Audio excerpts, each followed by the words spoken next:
Very good morning.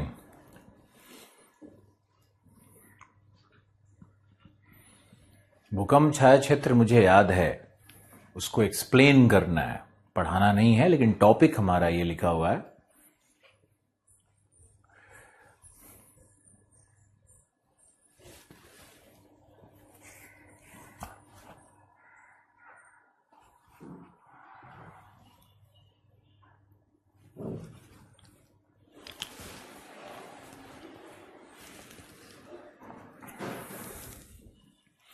सबका good morning कबूल, सुप्रभात, बहुत बहुत क्या बोलूं मैं।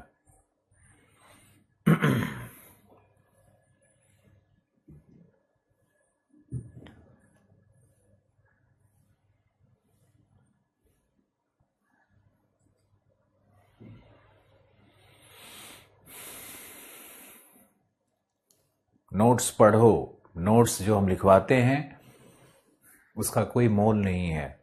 अब ये हम अपनी तारीफ में नहीं कह रहे हैं, ये ऑप्शनल वाले बच्चे, ये सब लोग जानता है इस बात को। और आप देखोगे हमारे ऑप्शनल के नोट्स तो वेबसाइट्स पे बहुत सारे फेक वेबसाइट्स हैं, बहुत सारे amazon.com पे भी लाखों। तो देश का हर विद्यार्थी वो पढ़ता ही पढ़ता है। आप तो साक्षात पढ़ रहे हो, लिख भी रहे हो।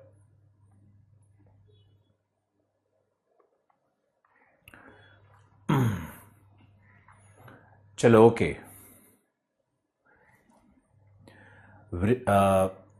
भूकंप छाया प्रदेश को समझते हैं और सभी लोग भूकंप को फिर से समझने का कोशिश करो।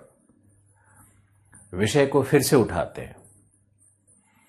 पृथ्वी की आंतरिक संरचना का ज्ञान प्रत्यक्ष रूप से संभव नहीं है, तो उसके लिए अप्रत्यक्ष माध्यम, अप्रत्यक्ष साधनों की आवश्यकता होगी। अब पृथ्वी में अप्रत्यक्ष साधन क्या हो सकते हैं?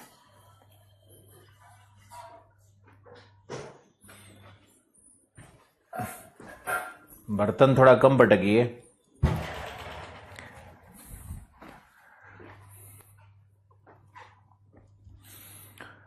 तो ये अप्रत्यक्ष साधन क्या हो सकते हैं, अप्रत्यक्ष माध्यम क्या हो सकता है? तो एक तो है भूकंपीय तरंग। अब भूकंपीय तरंग के माध्यम से कैसे आंतरिक संरचना को पढ़ते हैं, मुख्य परीक्षा में यही प्रश्न आने वाला है।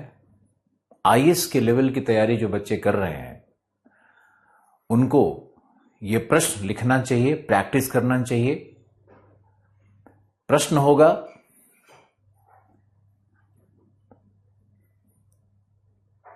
पृथ्वी की आंतरिक संरचना,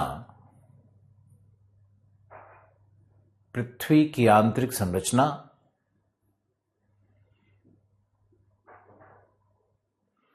एवं भौतिक दशाओं का वर्णन, एवं भौतिक दशाओं का वर्णन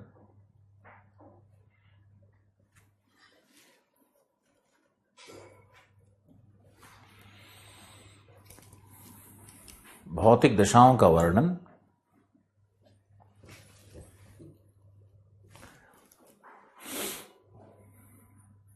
भूकंपीय तरंगों के अध्ययन, भूकंपीय तरंगों के अध्ययन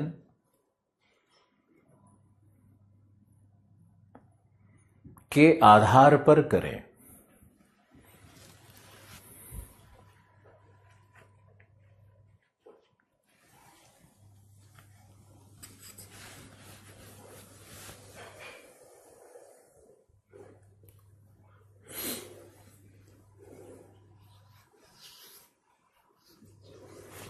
एक बात नहीं, दो बात पूछ लीजिए।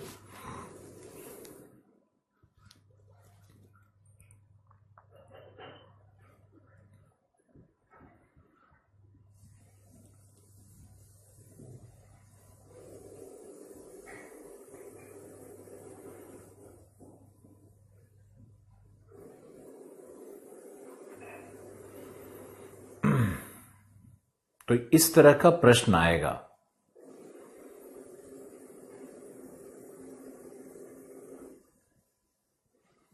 एग्जाम फॉर्म भरने के बाद अगर एग्जाम नहीं दोगे तब भी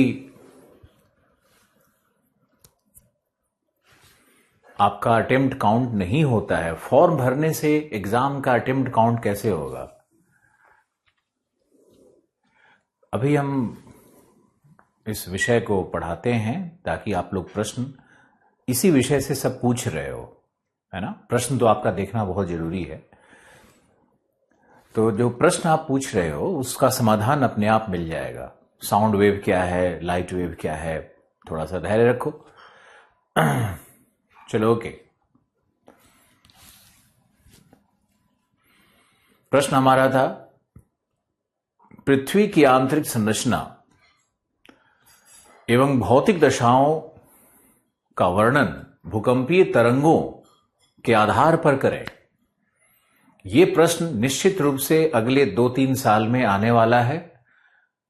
4 साल में आए, 5 साल में आए, लेकिन जो प्रश्न हमने मुख्य परीक्षा में आज तक बनाए वो भले ही 10 साल बाद आए हों, लेकिन आता जरूर है। तो ये एक प्रश्न आप लिख लो। ये जीएस का भी प्रश्न बनेगा और ऑप्शनल वाले बच्चे भी इसको, लेकिन ऑप्शनल वाले को बहुत गहराई में जाना पड़ता है। दूसरा प्रश्न जो आपको लिखना है वो लिखना है, भूकंप छाया क्षेत्र क्या है? भूकंप छाया क्षेत्र क्या है?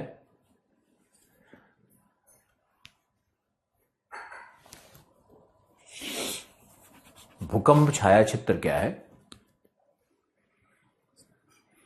एवं इसके आधार पर पृथ्वी के अंतरतम का ज्ञान, इसके आधार पर पृथ्वी के अंतरतम का ज्ञान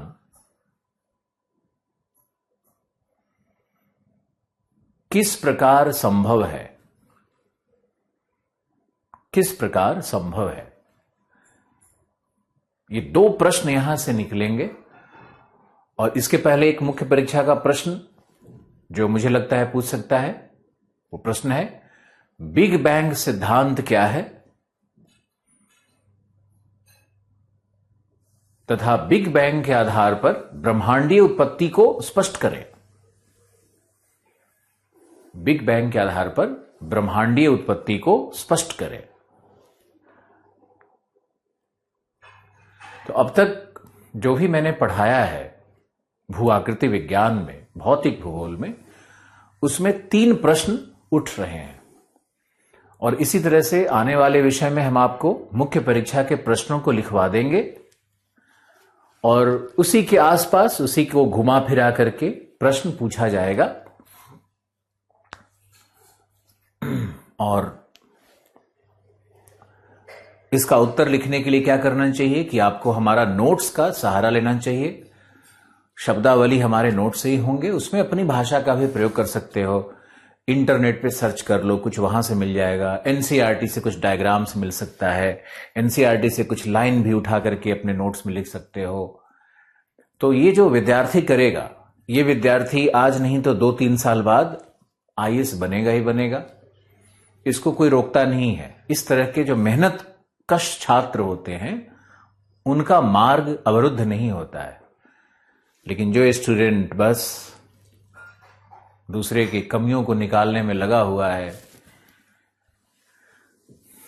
भला बुरा कहता फिर रहा है, वो सब यहीं मुखर्जी नगर में ही पाया जाता है। चलो अब आंतरिक संरचना पे चलते हैं। तो हमारा आंतरिक संरचना क्या था? Crust, mantle, core. पुराने वीडियो को देखना। Crust, mantle, core.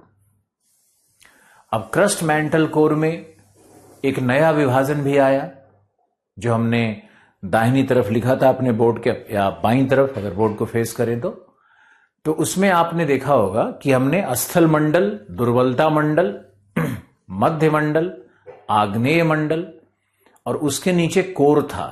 तो कोर को कहते हैं बैरी मंडल, गंभीर मंडल, बैरी मंडल। तो इन शब्दावलियों से भी आपको परिचित होना है।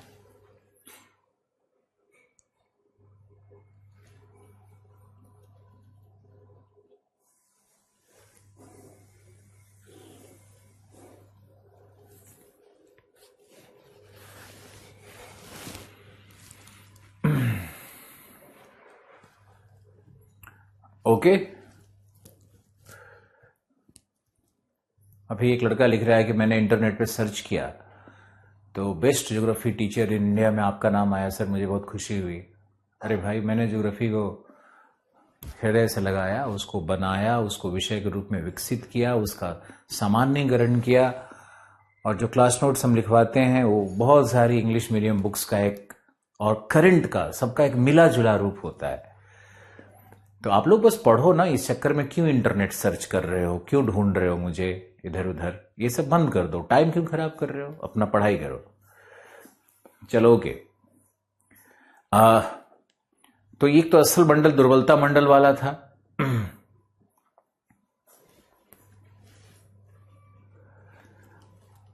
अब देखो, जितने व्यक्ति, कई प्रश्न आता है, हम डिस्टर्ब तो होते ही हैं, लेकिन बोलना भी बहुत जरूरी है। जितने लोग दिमाग लगा रहे हो ना कि आईएएस वाले कोर्स में 3000 और बीपीएससी में 3000 बच जाएगा, तो ये इनको जाकर के आगे पछताना ही होगा, क्योंकि बीपीएससी ऑब्वियसली कट कोर्स होगा। कोई भी पीसीएस का कोई एग्जाम है तो उसमें तो कट कोर्स ही होना है ना, उसमें इथिक्स पेपर थोड़ी आपको पढ़ा देंगे। उसका रिक्वायरमेंट बहुत अधिक है आईएएस का, उसका चैलेंजेस बहुत अधिक है। छोड़ो ये सब बात, चलो ओके। अब आपको क्या करना है कि समझना है पृथ्वी की आंतरिक संरचना को भूकंपीय तरंगों के आधार पर। तो सबसे पहले हम एक डायग्राम को लेकर के चलते हैं, एक डायग्राम बनाते हैं इस तरह से, और हमारे साथ साथ प्रैक्टिस करो, हमारे साथ साथ ही प्रैक्टिस करना होगा आपको। ये देखो, ये है हमारा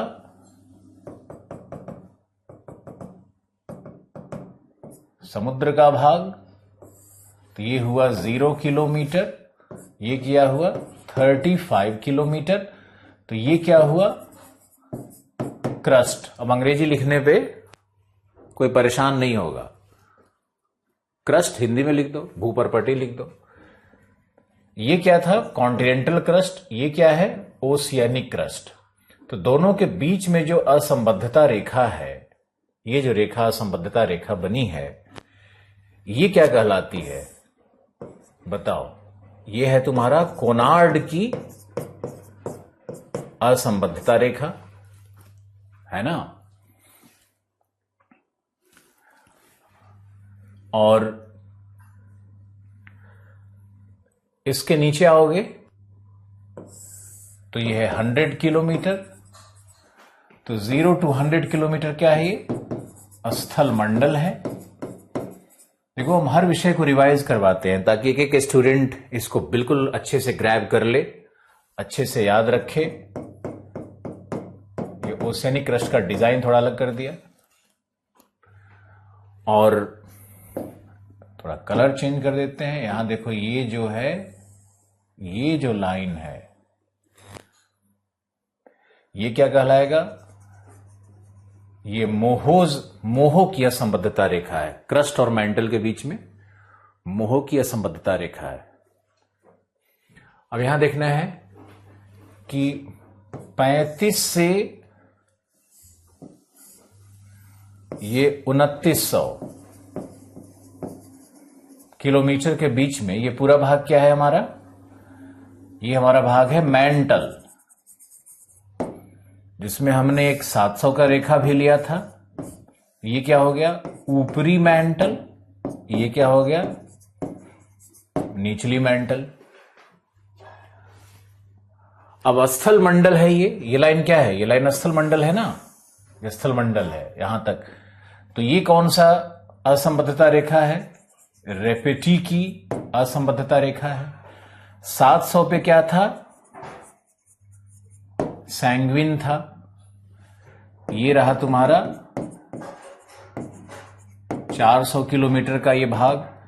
तो ये 100 से 400 किलोमीटर क्या है हमारा, यहां इस तरफ लिख देते हैं। 100 से 400 किलोमीटर क्या है, ये हमारा दुर्बलता मंडल। और दुर्बलता मंडल के नीचे 400 से 700 क्या था हमारा मध्य मंडल। 700 से 2900 क्या था हमारा आग्नेय मंडल। और 2900 से नीचे ये क्या था हमारा 5155। तो ये जो पार्ट हुआ ये है 6371। तो ये जो पार्ट हुआ ये कहलाता है कोर।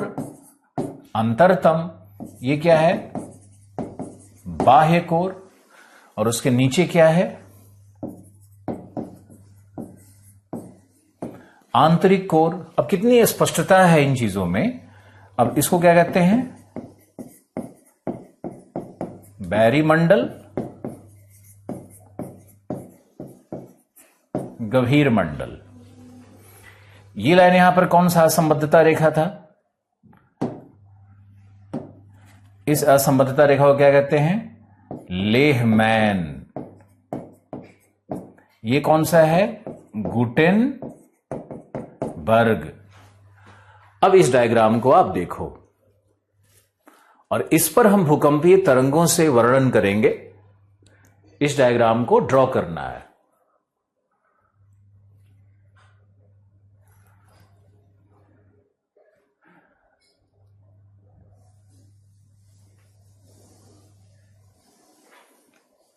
अब कुछ लोग परेशान है हिस्ट्री की क्लास कब लगाएंगे। भैया हम हट जा रहे हैं और आपके हिस्ट्री का क्लास हम 17 तारीख से लगा देते हैं। धन्यवाद। ऐसे ऐसे गधों को क्यों हमने लाया। कम फी होने के कारण बहुत ऐसा स्टूडेंट आ गया है ना जो कि कम फी का नुकसान बहुत दिख रहा है कि इसमें सीरियस लोग बहुत कम ही लोग लगते हैं।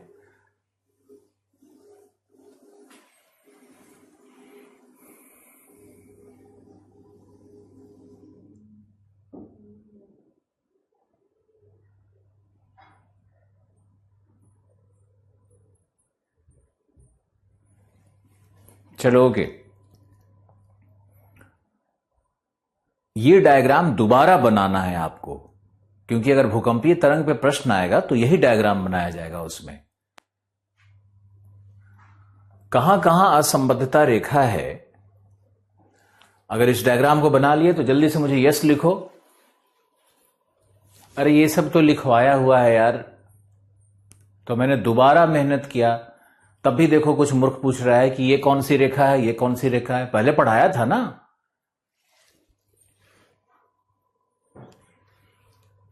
हाँ वेरी गुड हो गया थैंक यू ग्रेट। अब देखो क्या है समझना होगा तुमको। बहुत ध्यान से समझने की आवश्यकता है इन चीजों को। मान लो कि यहां पर भूकंप उत्पन्न हुआ तो ये क्या कहलाएगा हमारा एफ यानी फोकस। और यहां से जो ऊपर की ओर ये पॉइंट है भूप्रपट्टी पर ये कहलाएगा हमारा ईपी सेंटर अधिकेंद्र। तो एक है फोकस दूसरा है ईपी सेंटर। अब फोकस से दो तरंगे निकलती है।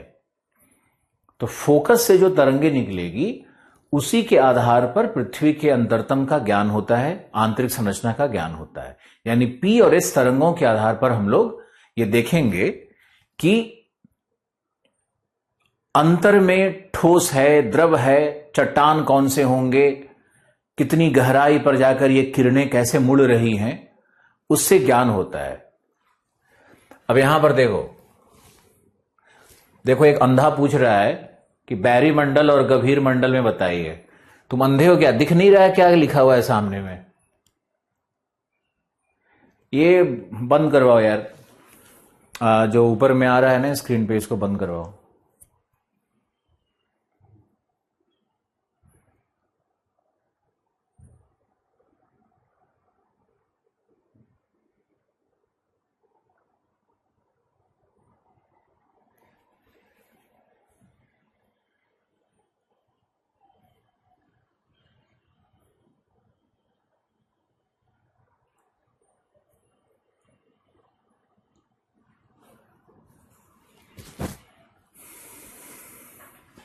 चलो ओके ब्लॉक कर दो। लास्ट में कमेंट खोल देना अभी बंद कर दो या खोल दो यार। अब हम ही नहीं देखेंगे ठीक है चलोगे। तो ये जो स्ट्रक्चर है इसको आप देखो। अब आप समझने की कोशिश करो लिखना बंद। यहां पर भूकंप की उत्पत्ति हुई, जहां भूकंप उत्पन्न होता है उसे केंद्र कहते हैं, और सतह पर जहां लंबवत और शॉर्टेस्ट डिस्टेंस पे जब भूकंप जहां पहुंचेगा उसको कहते हैं एपिसेंटर। तो अब यहां से देखने की कोशिश करो, मान लो कि भूकंप ये है, तो ये यहां से पी तरंग ऐसे स्ट्रेट आना चाहिए, पी तरंग ऐसे आना चाहिए ना, इस तरह से पी तरंग भागेगा चारों तरफ, पी तरंग इस तरह से भागेगा चारों तरफ। ये देखो पी तरंग यहां आना चाहिए, पी तरंग यहां आना चाहिए, पी वेव इस तरह से चारों तरफ निकल रहा है।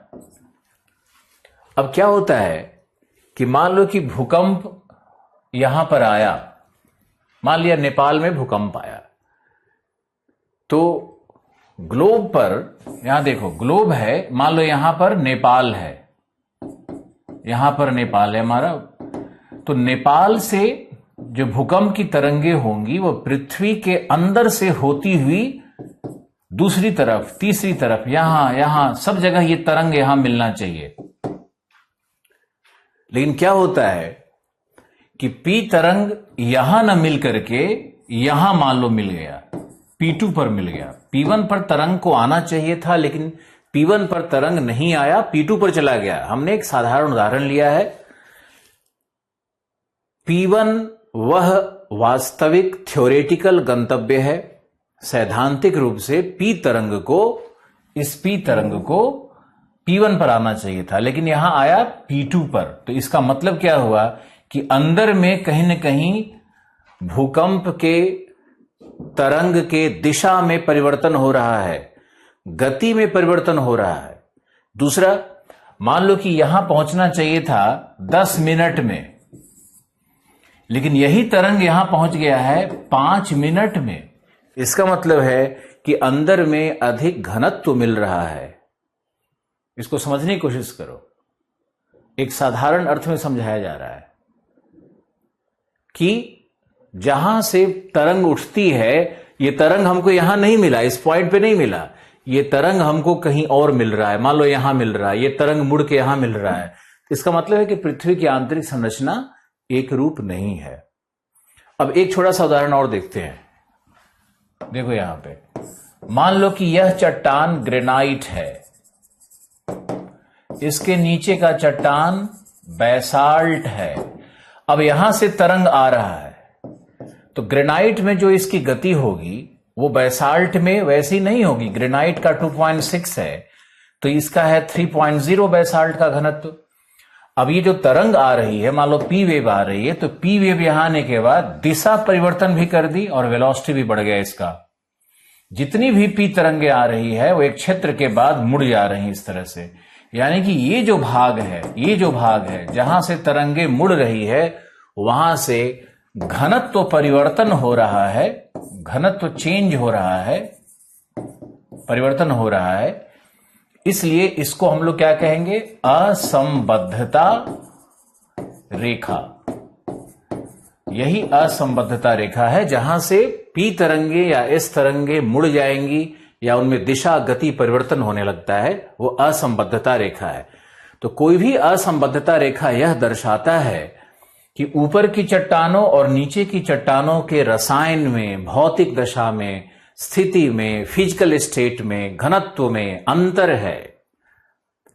असंबद्धता रेखा का अर्थ आशा है आपको समझ में आ गया होगा। अब आगे आपको लिखना है 2 पैराग्राफ, लिखिए तो फटाफट। असंबद्धता रेखा क्या है, पृथ्वी के संस्तर क्या है, वो मैंने आपको लिखवाया। अब आप लिखिए,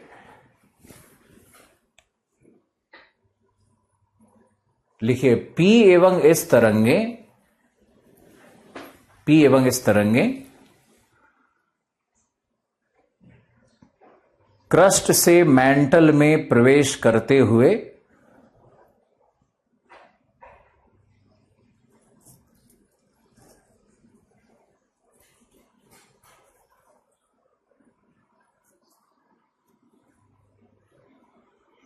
अचानक तीव्र हो जाती हैं।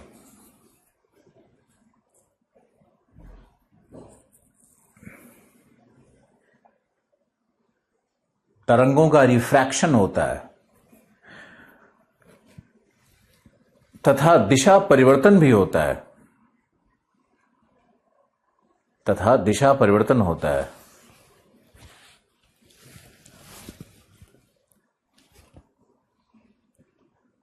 अतः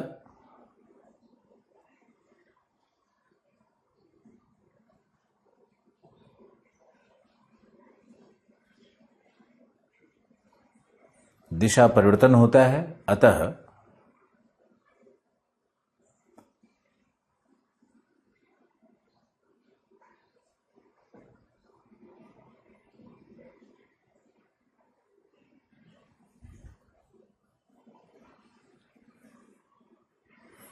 यहां मोह की असंबद्धता रेखा पाई जाती है,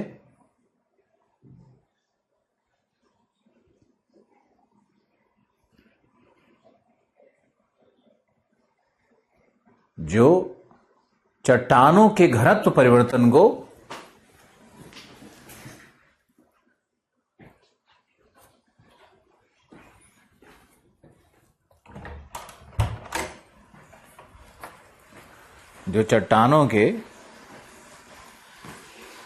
घनत्व परिवर्तन को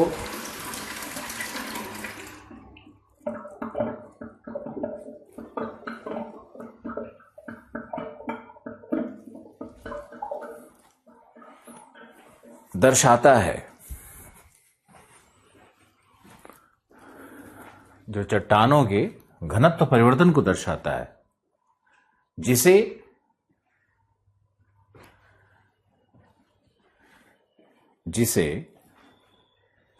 फेज चेंज कहते हैं, जिसे फेज चेंज कहते हैं।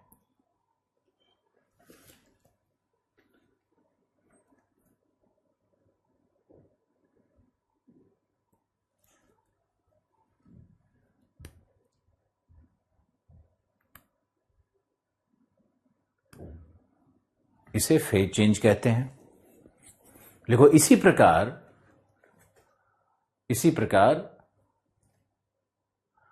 100 किलोमीटर की गहराई पर 100 किलोमीटर की गहराई पर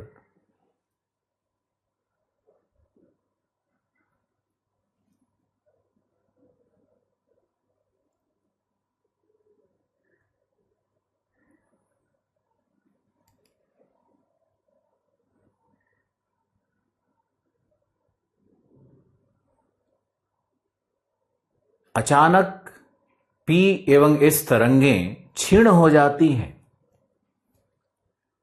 P एवं S तरंगें क्षीण हो जाती हैं, जिसका अर्थ है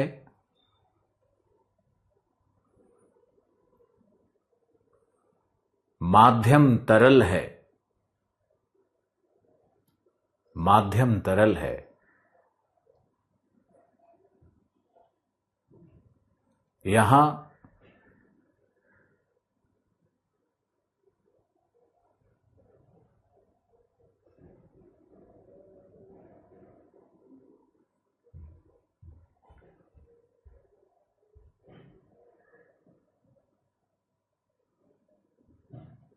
यहां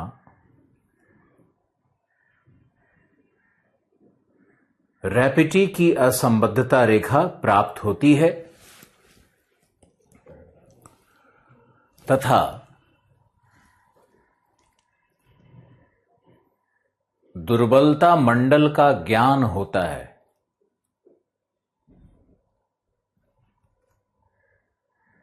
तथा दुर्बलता मंडल का ज्ञान होता है।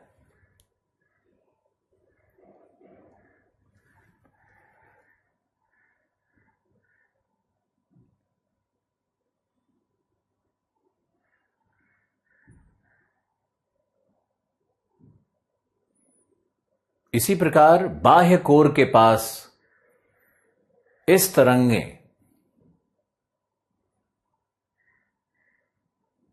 परावर्तित हो जाती हैं,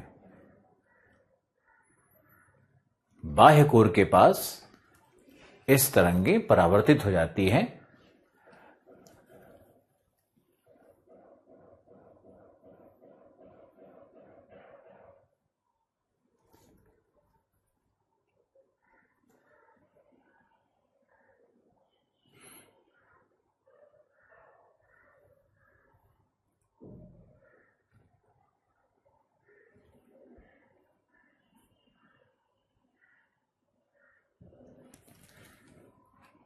जिससे सिद्ध होता है कि बाह्य कोर द्रवित अवस्था में है, बाह्य कोर द्रवित अवस्था में है, जहां गुटेनबर्ग की असंबद्धता रेखा प्राप्त हुई है।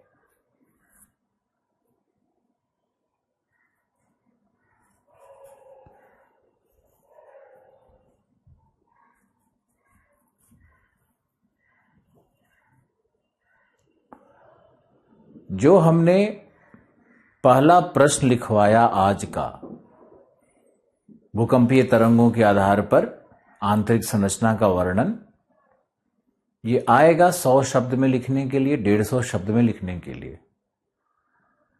तो जो हमने डायग्राम दिया उसको बनाना है, जो अभी लिखवाया इसी तरह से लिखना है, और इतना लिखने के बाद इसके नीचे भूकंप छाया क्षेत्र का जो मैंने कल लिखवाया था उस नोट्स को जोड़ देना है। उससे क्या होगा कि अंतरतम का ज्ञान भूकंपीय तरंग से कैसे है वह भी पता चल गया, और ऊपर के संस्तर का हमने अभी भी आपको लिखवा दिया। तो कल वाला नोट्स भूकंप छाया क्षेत्र वाला आज वाले नोट्स के नीचे जोड़ दो, तो यह एक पूर्ण मॉडल आंसर बनता है। और एक डायग्राम जो मैंने अलग से आपको दिया, इस डायग्राम को ही बनाइए। इतने में नंबर बहुत आएगा। अब ज्यादा जिनको फिजिक्स का ज्ञान नहीं है लेकिन वो सोचते हैं कि उनको फिजिक्स का ज्ञान है, तो इस तरह के मूर्ख जीव को क्या किया जा सकता है? उल्टा पुल्टा फिजिक्स का ज्ञान याद रखे हो कि तरंग जब उच्च डेंसिटी में जाएगा तो उसकी गति कम हो जानी चाहिए। ऐसे ऐसे कई महामूर्ख लिख रहे हैं, लगातार बने हुए हैं। तो आप लोग से प्रार्थना है कि आप लोग पढ़िए और अपना जो पूर्व ज्ञान है ना उसको अपने पास रखिए। चलिए अब आप लिखो। पहले आपको समझाना है, एक बात को समझाना है कि भूकंप छाया प्रदेश क्या है और कैसे बनता है। अब देखिए, इस डायग्राम के आधार पर आप देखिए,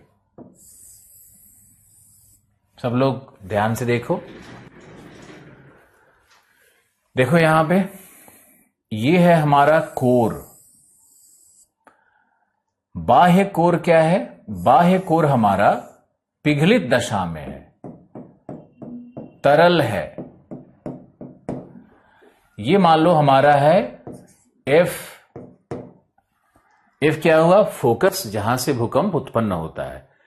तो अगर यहां से भूकंप उत्पन्न हो रहा है तो भूकंप की जो इस तरंगे होंगी वो देखो टकरा करके लौट जाएंगी, और जो ये लास्ट वाला होगा, जो अंतिम तरंग होगा, ये भी टकरा करके लौटेगा। ये सब एस है, इस तरह से एस होगा, इस तरह से ये सब एस तरंगे हैं, एस तरंगे हैं, है ना। ऊपर भी जाएगा एस, ऊपर भी जाएगा, इधर भी जाएगा, ये सब एस तरंग है। और ये हमारा क्या है? फोकस। तो फोकस से एस तरंग को हमने पहले देखा। तो इस तरंग जब आएगी तो आउटर कोर के दीवार से टच होकर के मुड़ जाएगी। अंदर कोई तरंग, यहां देखो आया, ये वापस जाएगा, ये इसमें प्रवेश नहीं करना है। इधर आया तो आप निकल जाइए भाई साहब। यहां जैसे ही टच करेगा, या तो वापस जाओ या टच करके तो ये जो एंगल बनेगा ना, जिस एंगल पे ये S1 तरंग मुड़ रही है, ये एंगल लगभग 103 या 105 डिग्री का एंगल होता है। तो ये हमारा एक पॉइंट क्या हो गया? हमारा S1। ये पॉइंट क्या हमारा हो गया? S2। ये भी 103 या 105 डिग्री के एंगल पे क्या डेविएट कर रहा है, ये विचलित हो रहा है, विचलन हो रहा है इसमें। तो ये जो S1 और S2 का जो ये भाग बना, ये जो S1 और S2 है, क्या यहां पर इस तरंगे प्राप्त होंगी? कभी नहीं। इस तरंग इस क्षेत्र में प्रवेश कर ही नहीं सकता है। इसलिए इसको हम लोग बोलेंगे इस वेव का छाया छाया क्षेत्र। अब शांति से इसको देखो, डायग्राम बनाओ, शांति से देखो।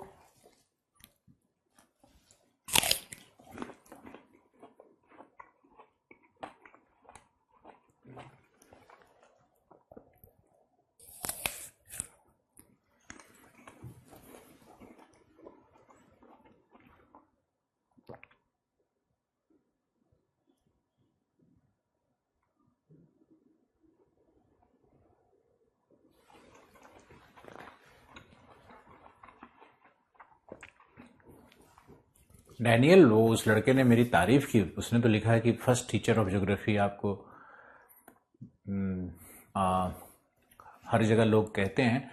तो मेरा बस ये कहना है कि तुम लोग इस रिसर्च में नहीं जाओ कि हम कौन हैं, आपको कंसंट्रेट करना है अपने पढ़ाई पे। ओके। अब देखो, यहां देखो ध्यान से। अब है पी तरंगों का क्या होगा, पी तरंगों को देखते हैं एक बार। तो अगर पी तरंग यहां पर आने के बाद, मान लो ये पी तरंग है, ये पी तरंग है, जो ग्रीन वाला है ना, ये पी तरंग है हमारा। तो पी तरंग आने के बाद यहां प्रवेश करेगा, और प्रवेश करने के बाद चूंकि अंदर की ओर घनत्व बढ़ रहा है, इसलिए सारा पी तरंग अंदर की ओर ऐसे मुड़ जाता है। एनसीईआरटी में डायग्राम नहीं मिलेगा तुमको, सब पी तरंग अंदर की तरफ आकर के मुड़ जाएगा। समझे? क्यों अंदर की ओर मुड़ा?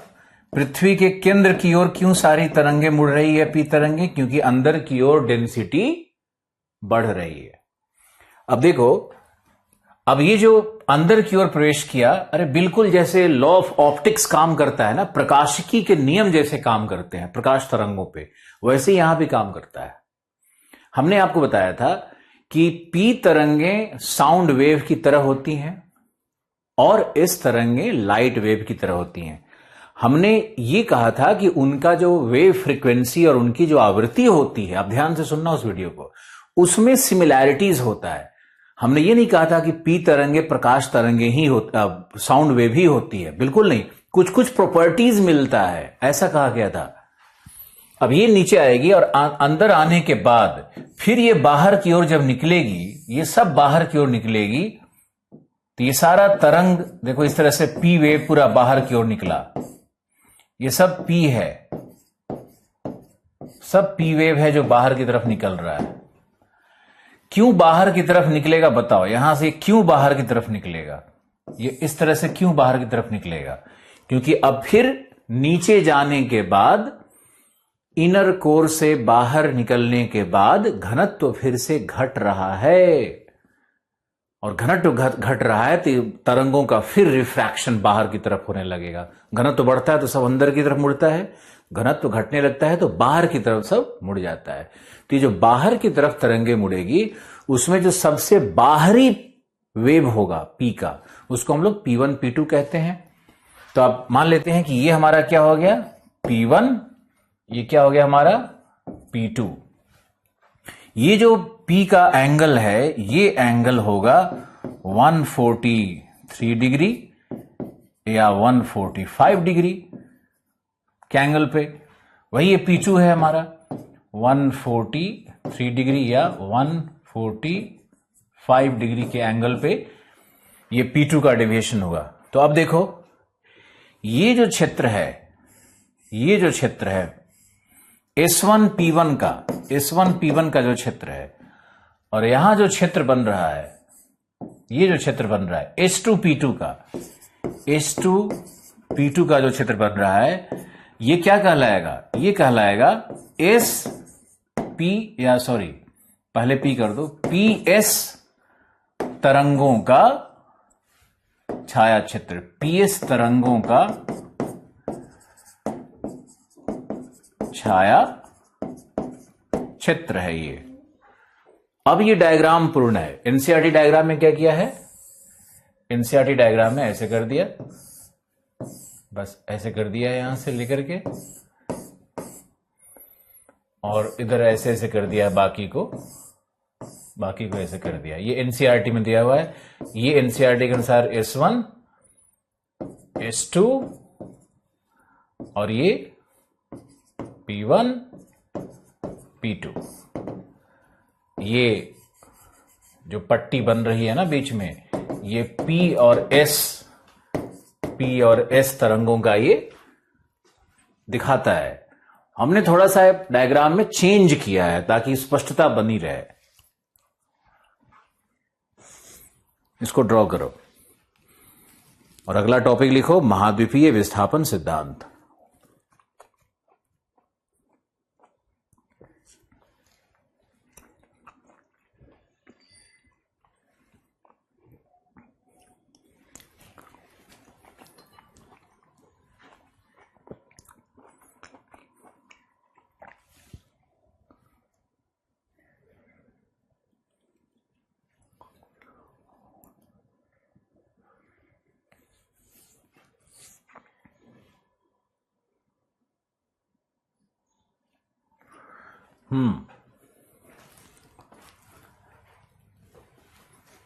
हम तुम्हारी समस्याओं को जानते हैं। पढ़ने वाले हर विद्यार्थी की आत्मा को हम समझते हैं कि वो एनसीईआरटी पढ़ के समझ नहीं पा रहा होगा, वो सोचता होगा कि अरे यार क्या हो गया इसमें। इसलिए एनसीईआरटी का रेफरेंस देते हैं हम तो उनके लिए, है ना, जो पढ़ने वाले लोग हैं। इसलिए मेहनत भी डबल कर रहे हैं तुम्हारे साथ। चलो ओके, अब देखो एक और इसमें दिखाते हैं पीटी के अनुसार क्या होगा प्रश्न का। तो ये देखो, अगर ये फोकस है तो ये क्या है, ये क्या है, एपिसेंटर। ये हो गया एपिसेंटर तुम्हारा, है ना। तो एपिसेंटर से दो कौन सी तरंगें चलेंगी बताओ? एल वेव चलेगा ना, ऊपर से एल वेव चलेगा। तो एल वेव जब यहां से चलता है, एल वेव चलेगा, तो एल वेव यदि स्ट्रांग है तो एल वेव छाया क्षेत्र में प्रवेश कर सकता है। यानी छाया क्षेत्र में पी वेव नहीं मिलेगा, एस वेव नहीं मिलेगा, लेकिन एल वेव प्राप्त हो सकता है अगर भूकंप तीव्र है तो। समझ गए?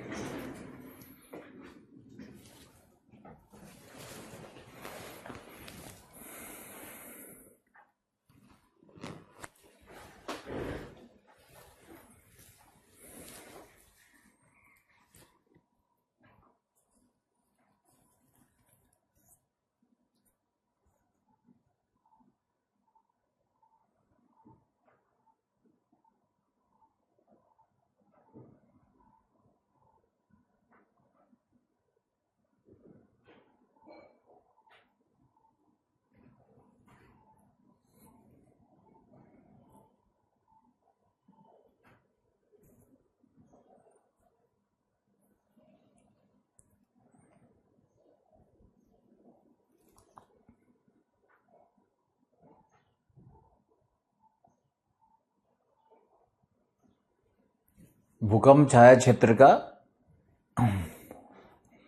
ये वर्णन था। अब आगे बढ़ना है विषय के साथ। लिखो महाद्वीपीय विस्थापन सिद्धांत।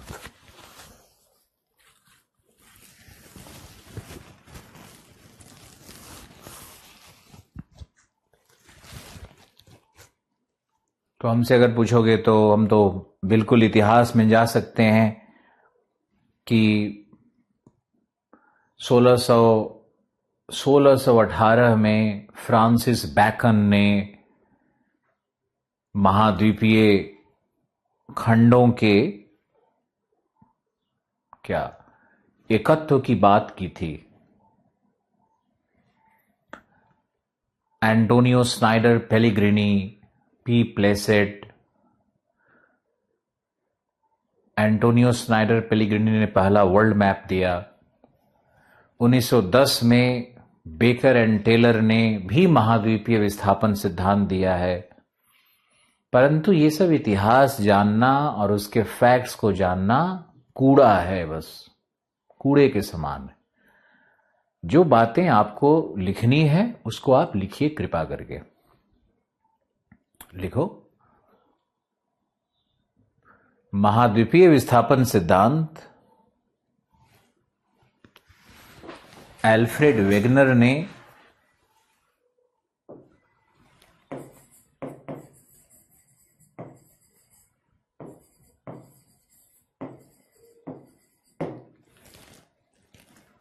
महाद्वीपीय विस्थापन सिद्धांत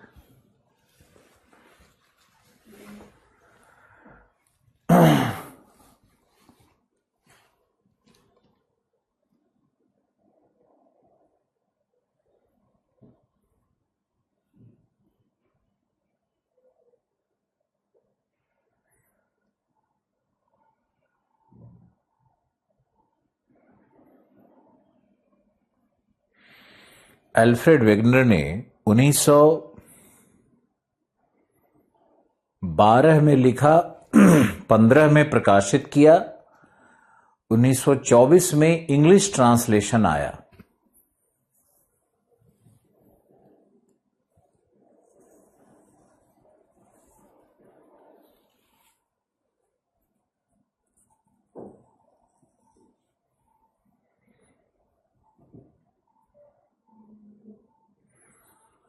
उन्नीस सौ 24 में इंग्लिश ट्रांसलेशन आया।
लिखो,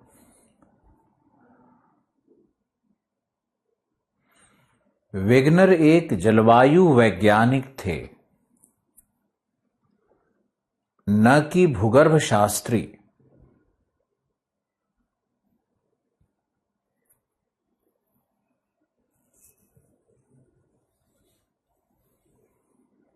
अतः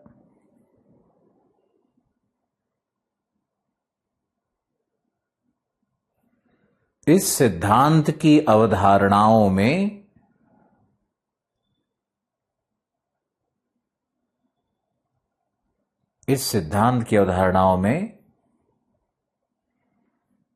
कई दोष उत्पन्न होते हैं, कई दोष प्राप्त होते हैं।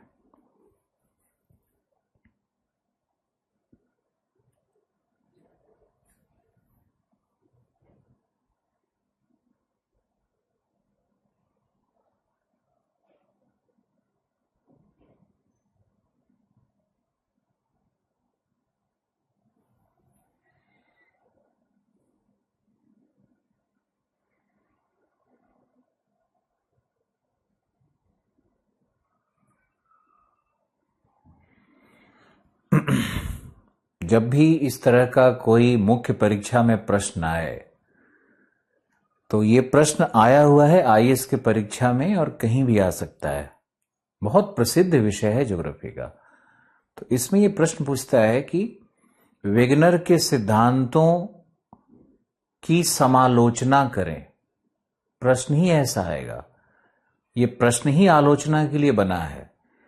इसलिए देखो, हमने लिखवाने के क्रम में दूसरी लाइन में ही लिखवा दिया कि भूवैज्ञानिक नहीं है, तो इसमें कई दोष हैं, है ना। अब आगे चलते हैं। लिखो, अवधारणाएं, सिद्धांत की मूलभूत अवधारणाएं क्या हैं, उसको लिखना है। पहला,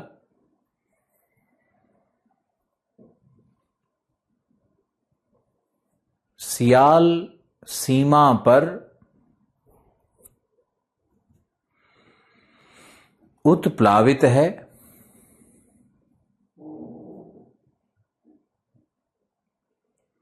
सियाल सीमा पर उत्प्लावित है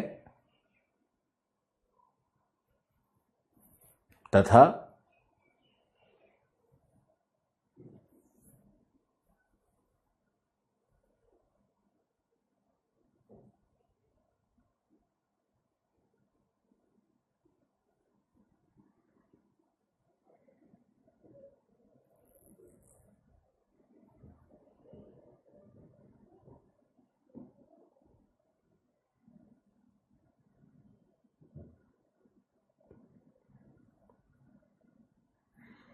सीमा तरल माध्यम होने के कारण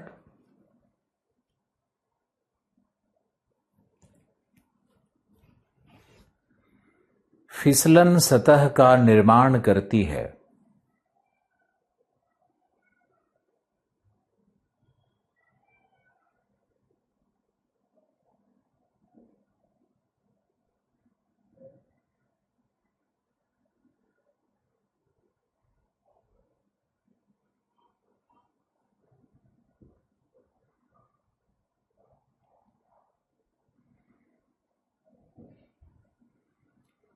फिसलन सतह का निर्माण करती है।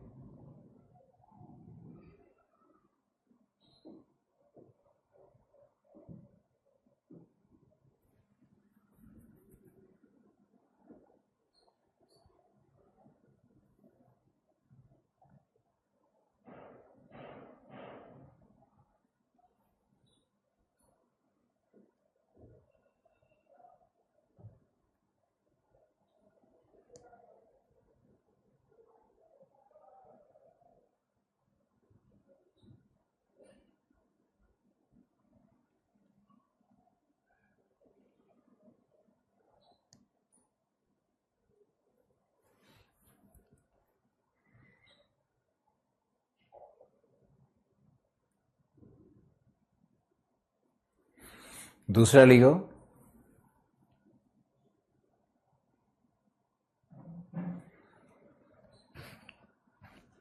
लगभग 300 मिलियन वर्ष पूर्व 300 मिलियन वर्ष पूर्व कार्बोनिफेरस युग में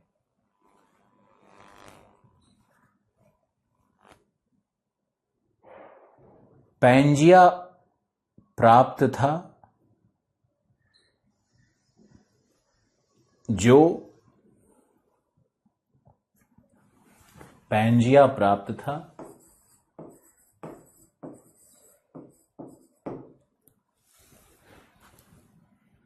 जो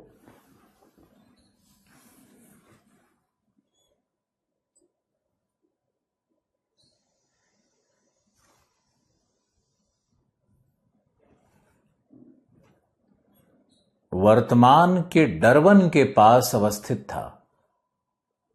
वर्तमान में डरबन कहाँ है? साउथ अफ्रीका में है ना।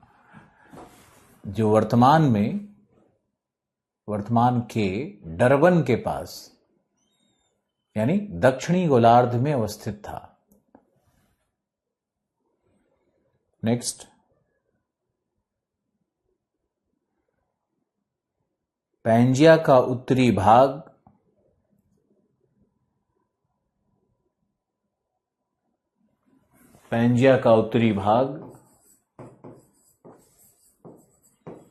अंगारा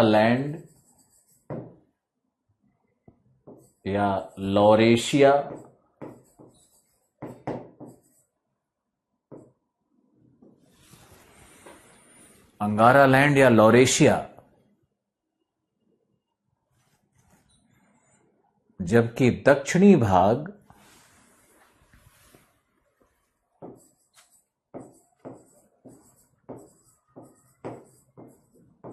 गोंडवाना भूमि माना गया है।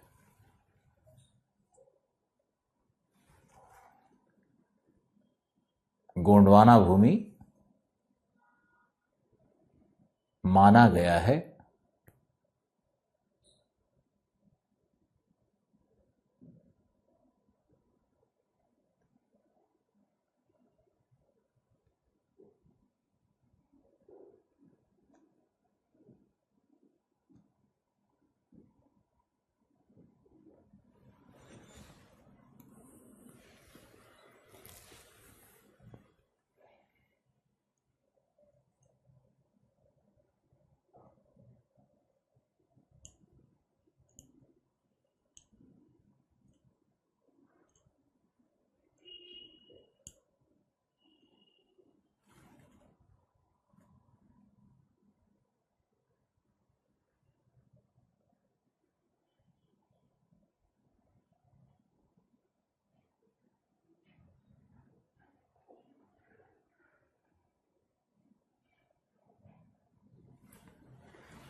जिसके मध्य टेथिस सागर था,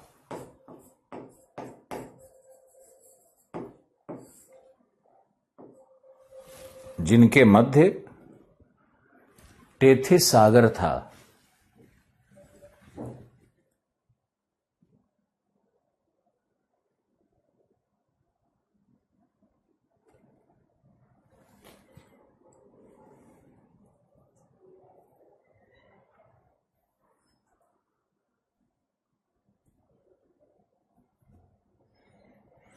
नेक्स्ट लिखो।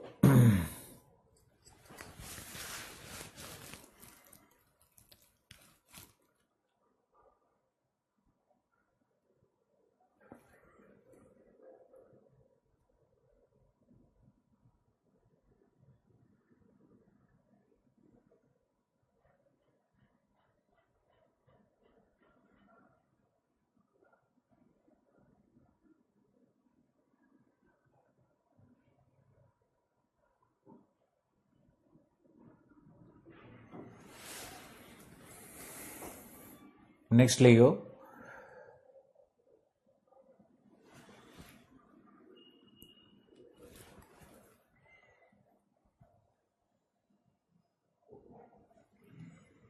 जुरैसिक काल में पैंजिया का विखंडन हुआ।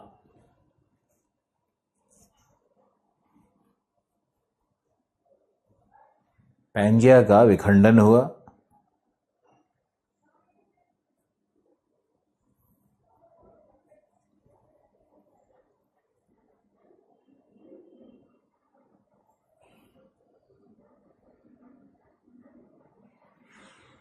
तथा अंगारा लैंड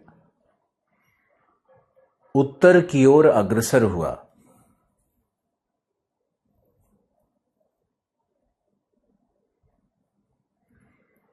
जिससे टेथिस सागर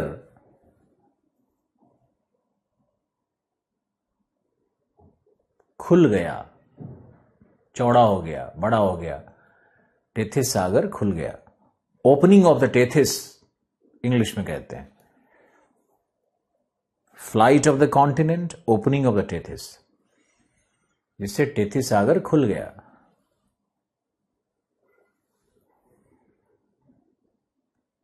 कुछ समय के बाद ऐसा वेट रुको।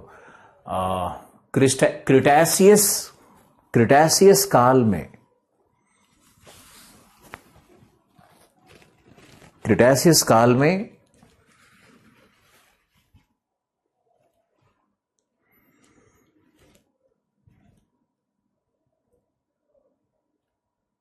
गोंडवाना लैंड का भी विश्वत की ओर विस्थापन प्रारंभ हुआ।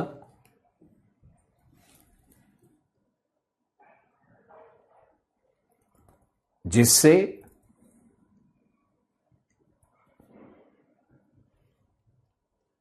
टेथिस के अवसादों पर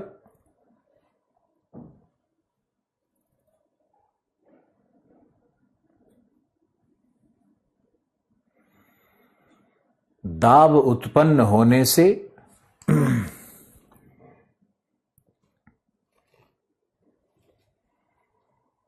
आल्प्स एवं हिमालय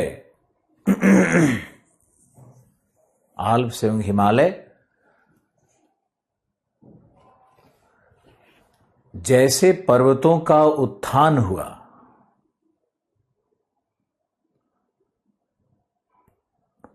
आल्प्स एवं हिमालय जैसे पर्वतों का उत्थान हुआ।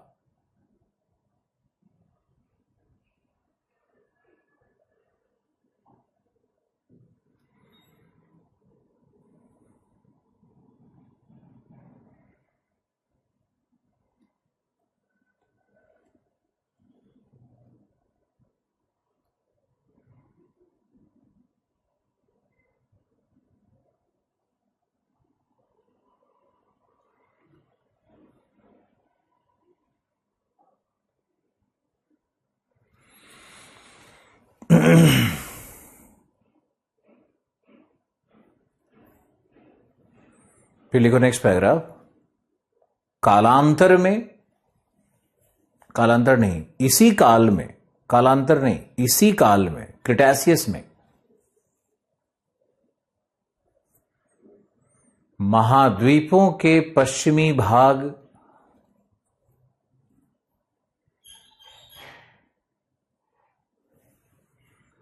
टूटकर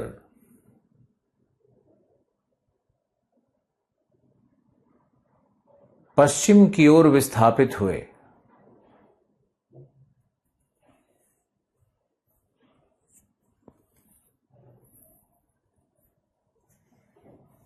जिनके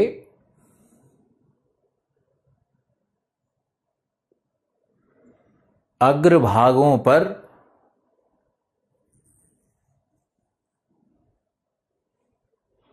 घर्षण, दाब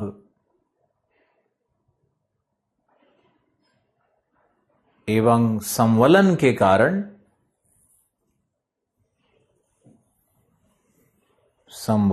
कारण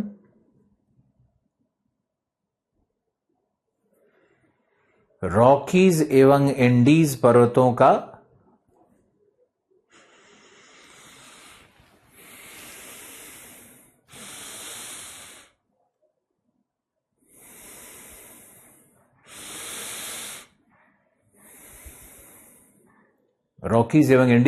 का निर्माण हुआ है।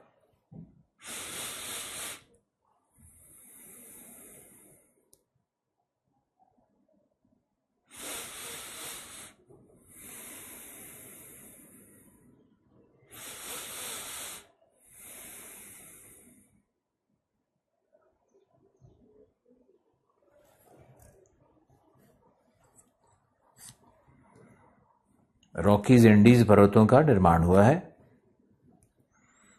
नेक्स्ट, अगला पॉइंट,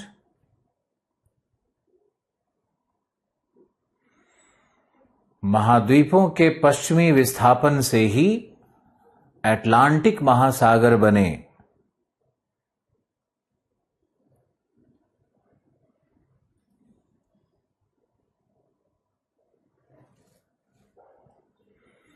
तथा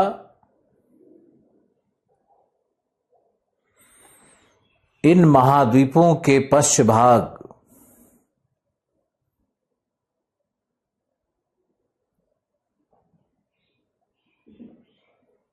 सीमा से घर्षण के कारण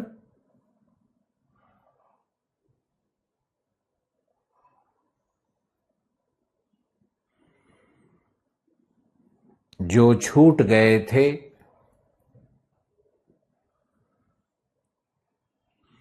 जो छूट गए थे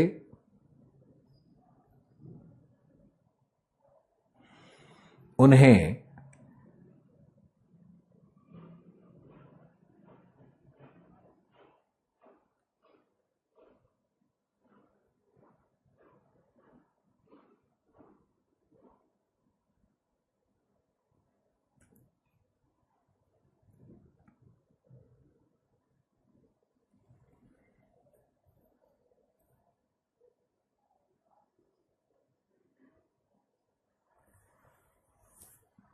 जो छूट गए थे उन्हें मध्य महासागरीय कटक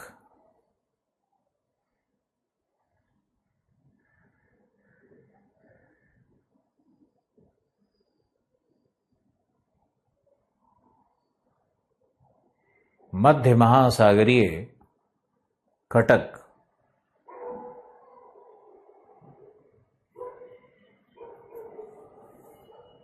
कहा जाता है।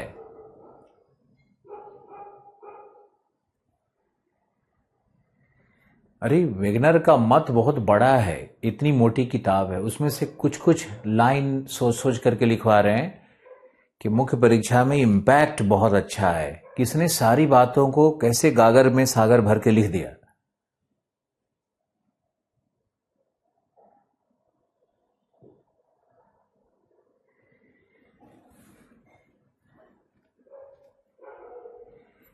आगे लिखो।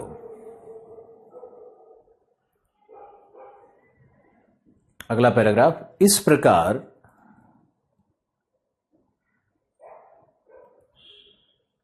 महाद्वीपों की दो दिशाओं में, महाद्वीपों का दो दिशाओं में प्रवाह हुआ है।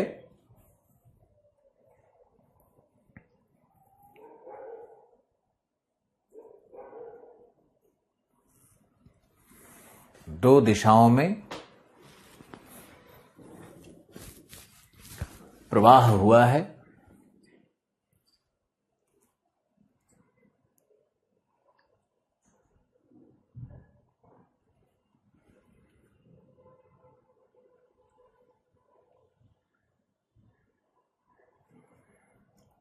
सबसे पहला है दो दिशाओं में प्रवाह हुआ है, उसमें सबसे पहला है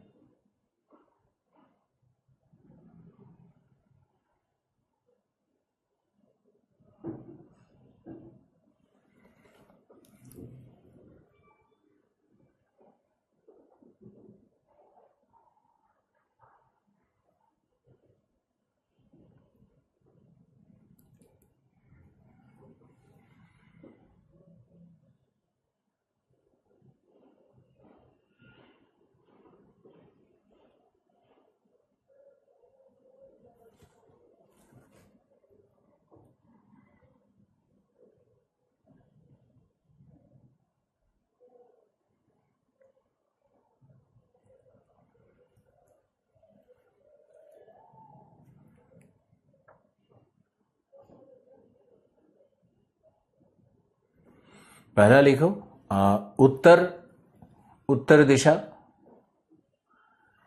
जिसका कारण था, जिसका कारण था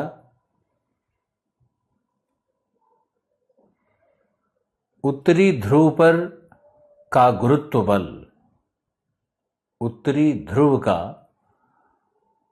अतिरिक्त गुरुत्व बल एवं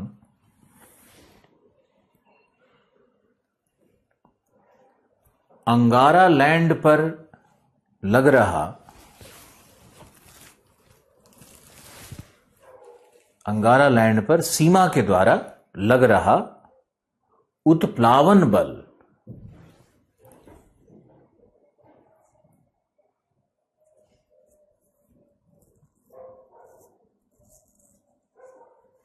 समझाया जाएगा। दूसरा लिखो,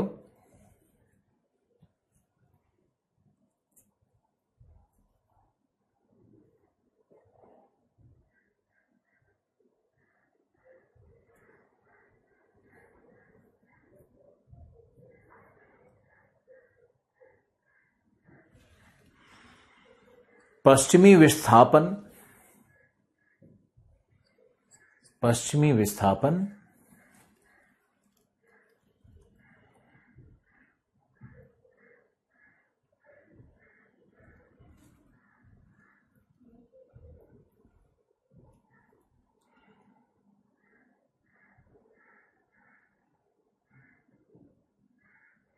पश्चिमी विस्थापन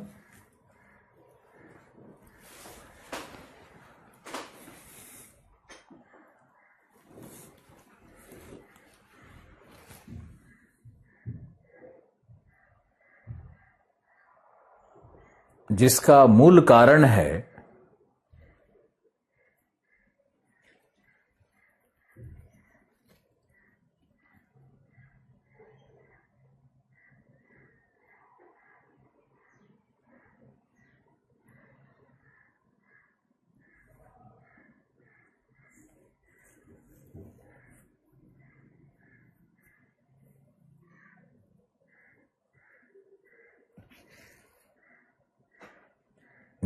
मूल कारण है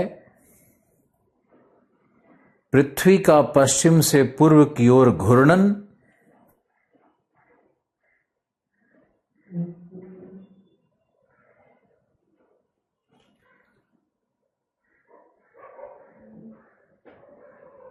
पृथ्वी का पश्चिम से पूर्व की ओर घूर्णन तथा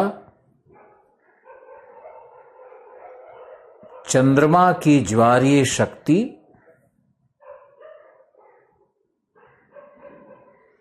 चंद्रमा की ज्वारीय शक्ति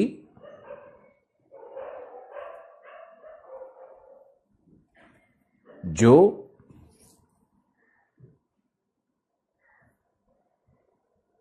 महाद्वीपों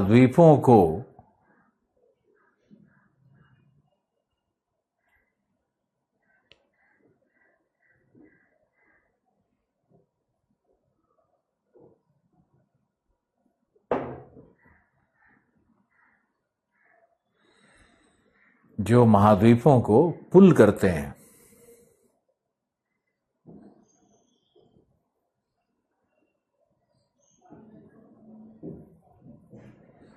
महाद्वीपों को लिफ्ट करते हैं, पुल करते हैं, खींचते हैं।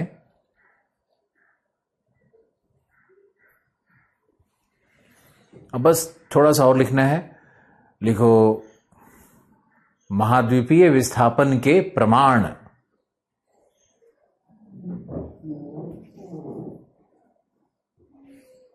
प्रमाण कौन कौन से हैं, यह भी प्रश्न पूछता है। एक तो समालोचना पूछेगा, दूसरा महाद्वीपीय विस्थापन सिद्धांत के प्रमाण क्या है,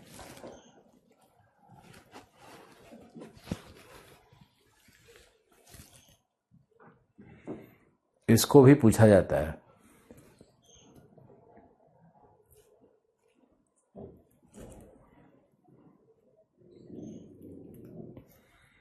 अब प्रमाण में आते हैं। सबसे पहले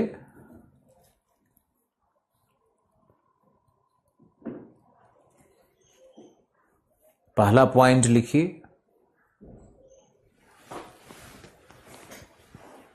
पहला पॉइंट है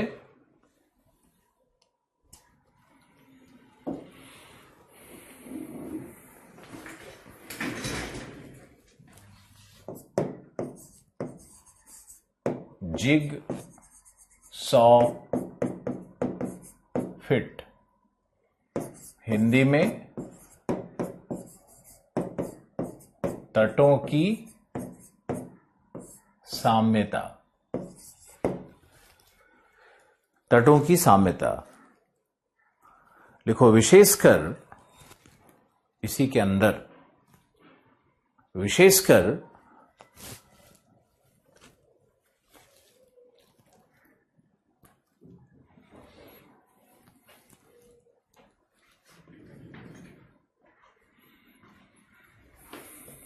पश्चिमी अफ्रीका का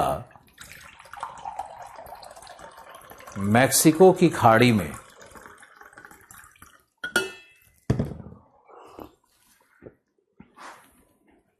पश्चिमी अफ्रीका का मैक्सिको की खाड़ी में एवं ब्राजील के उभार का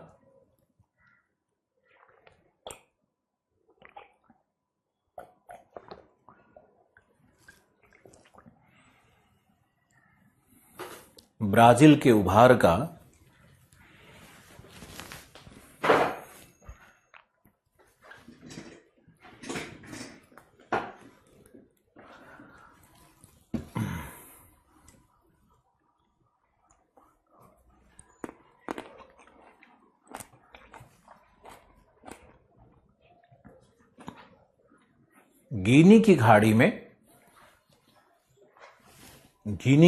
में फिट होना।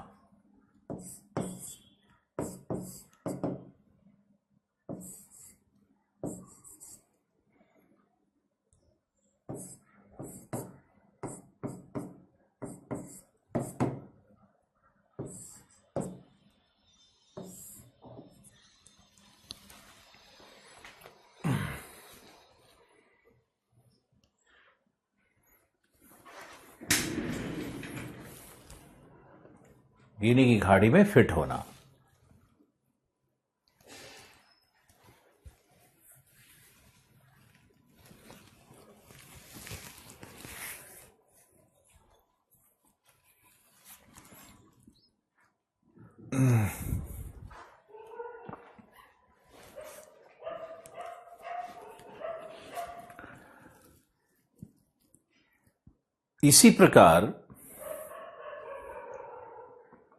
इसी प्रकार लगभग सभी महाद्वीप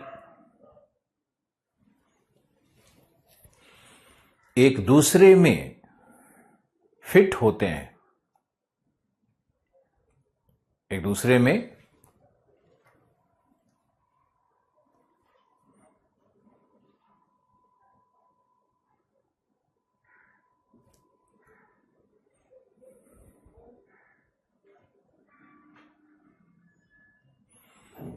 नाम नहीं लेंगे, लेकिन एक स्टूडेंट ने लिखा है कि सर समालोचना में जो आपने ऊपर में एक लाइन लिखाया है वही होगा ना। बाप रे बाप, समझ में नहीं आता है कि ये सब लोग कभी स्कूल भी गए हैं कि नहीं, कि मैंने एक लाइन लिखवा दिया तो समालोचना खत्म हो गया।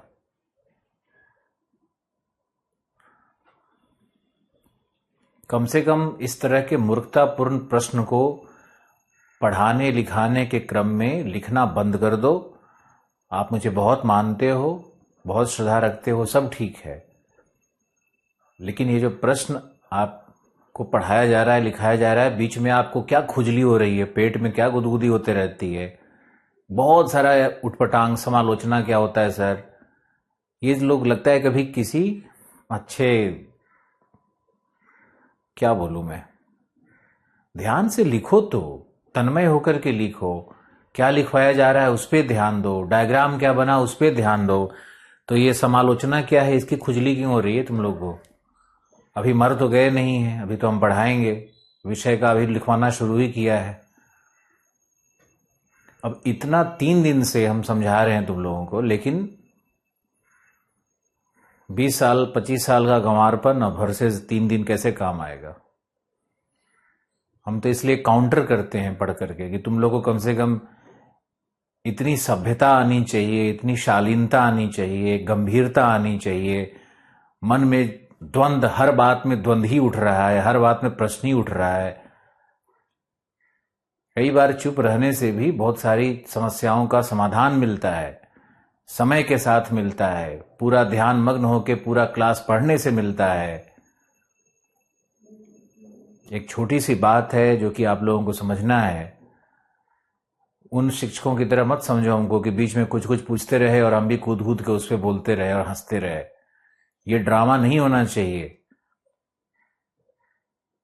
गंभीरता पूर्वक जो विषय चल रहा है उसमें से कोशिश करो पढ़ने का। जितना भी लिखवाया है इसको ध्यान से देखो, शब्द से परिचित हो जाओ। देखो 2 विधियां हैं। पहली विधि है कि समझा कर के लिखवाया जाए। ये काम साइंस में नहीं हो सकता है, क्योंकि ये आर्ट्स में हो सकता है। समझा करके लिखवाया जाए, डिस्कशन कर लिया जाए, ये हो सकता है कि आर्ट्स में हो। लेकिन हम ये मानते हैं कि बहुत सारे विषय ऐसे होते हैं जिसको पहले लिखवा दो। लिखवाने से क्या होता है कि बच्चा उसमें से कई सारे शब्दावली को सुन लेता है, सीखता है, खुद से क्वेश्चन मार्क लगाता है। और जब आपके अंदर में लिखते लिखते हजारों प्रश्न उठ जाएं, तब शिक्षक अगर एक्सप्लेन करता है तो आपकी आत्मा को बहुत संतुष्टि होगी। इसलिए प्रश्न उठ रहा है, सारे प्रश्नों को उठने दो, प्रश्न उठने में कोई बुराई नहीं है। लेकिन ये जो धैर्यहीनता है, ये जो कुछ भी बीच में टाइप कर देने की जो प्रवृत्ति है, इससे बाहर निकल आओ। ऐसा नहीं होगा कभी कि कोई भी मन में तुम्हारे प्रश्न रह जाए और हम उसको, अब एक लाइन छूट गया, किसी का 2 शब्द छूट गया तो पीछे से बता दो सर। ये सिर्फ गंवारपन है। तुम्हारे चलते पूरे क्लास को हम पीछे से 20 बार बताते रहे, कितने हजार लोग जुड़े हुए हैं, फिर भी हम सबका ध्यान रखते हैं।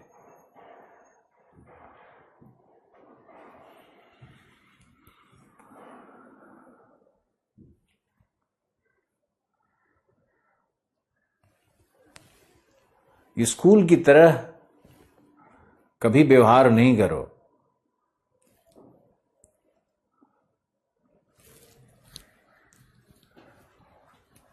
नहीं, हम अपने हिसाब से तो पढ़ाएंगे। तुम लोग में से कई लोग लिखता है कि सर आप मत उलझो इनसे। ऐसा नहीं है, मुझे उलझने दो, ये मेरे ही बच्चे हैं, मेरा ही स्टूडेंट है।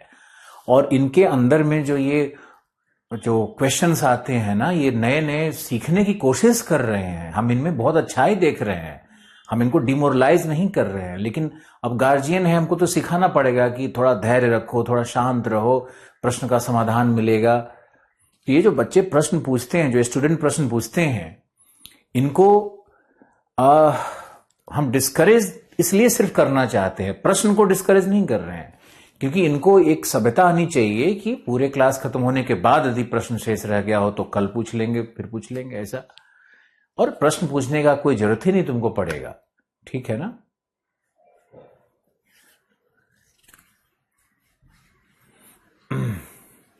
चलो ओके, तो ये था हमारा जिगसॉ फिट, तटों की साम्यता। अब आइए दूसरे पे। इसमें हमने आपको बताया, देखो यहां पे क्या है, अभी फिर बताएंगे, लेकिन इस डायग्राम को यहां पे जरूर ड्रॉ करो और ध्यान से देखो। तो अफ्रीका का जो ये उभार है, जो गिनी कोस्ट है, ये यहां देखोगे तो इसमें मैक्सिको में, गल्फ ऑफ मैक्सिको में बिल्कुल फिट बैठ जाता है। और ब्राजील का जो ये उभार है, केप साओ रॉक है यहां पे, ये साओ रॉक यहां गिनी के पास जाकर के फिट बैठता है। तो ऐसा लगता है ना कि जैसे अफ्रीका और साउथ अमेरिका कभी एक था और ये टूट करके अलग हुआ है। ओके, दूसरे पे आओ। दूसरा प्रमाण क्या है? दूसरा प्रमाण है हमारा, इसको कहते हैं पूरा जलवायविक।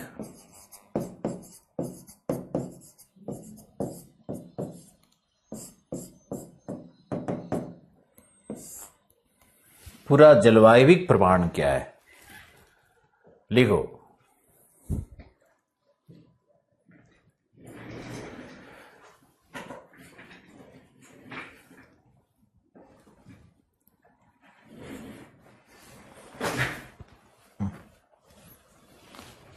पूरा जलवायविक प्रमाण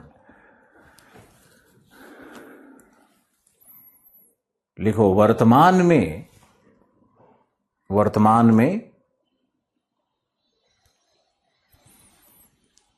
50 डिग्री उत्तरी अक्षांश के पास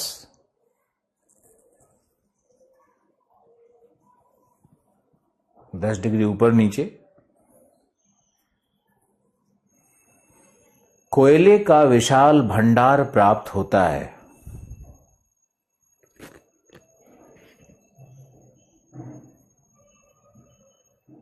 कोयले का विशाल भंडार प्राप्त होता है।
तथा विषुवत रेखा के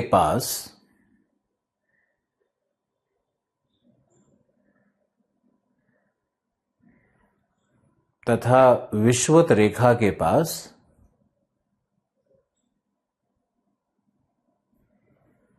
हिम नदियों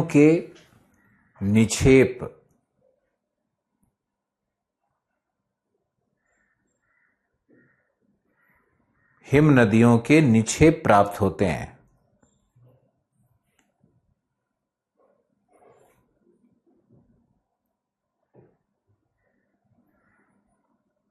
हिम नदियों के निक्षेप प्राप्त होते हैं। लिखो, यह असंभव है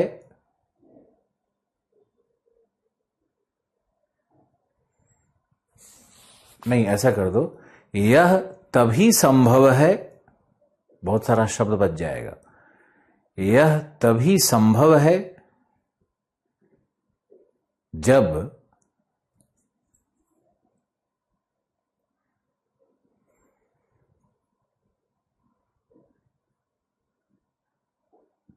आज का विषुवत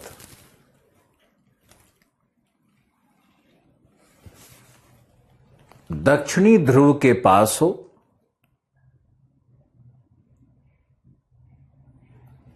तथा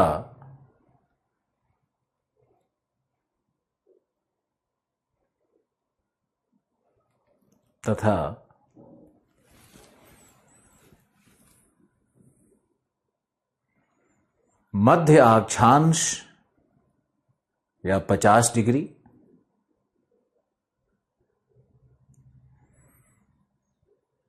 विषुवत के निकटस्थ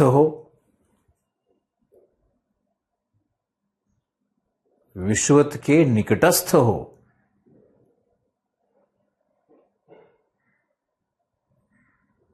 क्योंकि विषुवत पर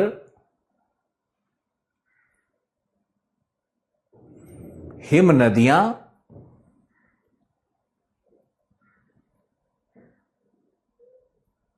प्राप्त नहीं हो सकती,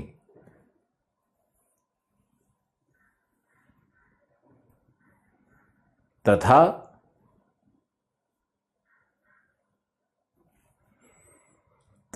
कोयले का निर्माण भी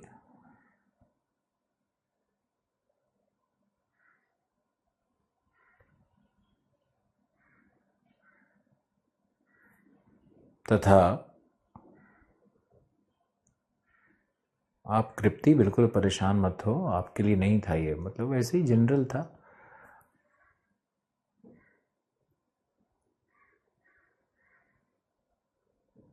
तथा कोयला भी या मध्य अक्षांशों पर कोयला भी उत्पन्न नहीं हो सकता,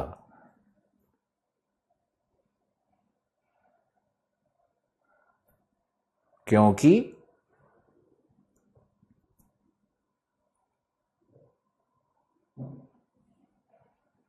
कोयले की उत्पत्ति के लिए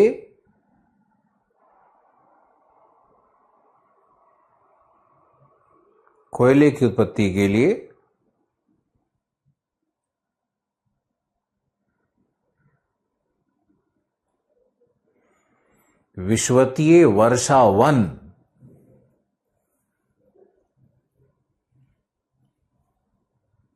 अथवा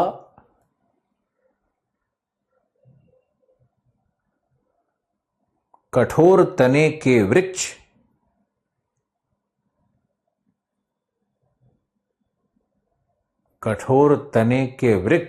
या वृक्षों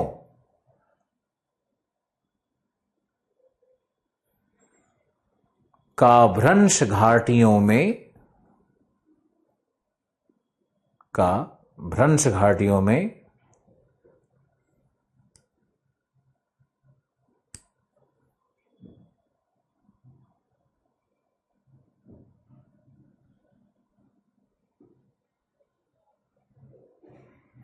अवतलन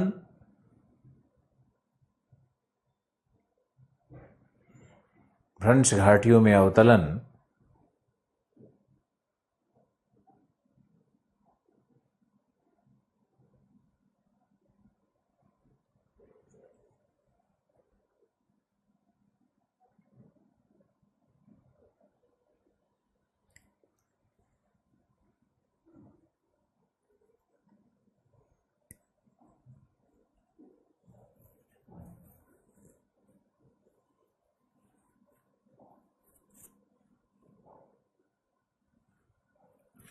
भ्रंश घाटियों में अवतरण आवश्यक है।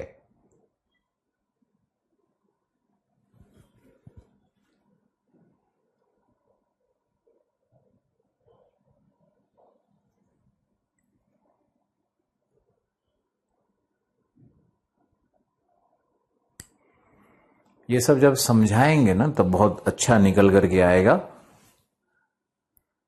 बस 2-3 प्रमाण और है, उसको लिखिए।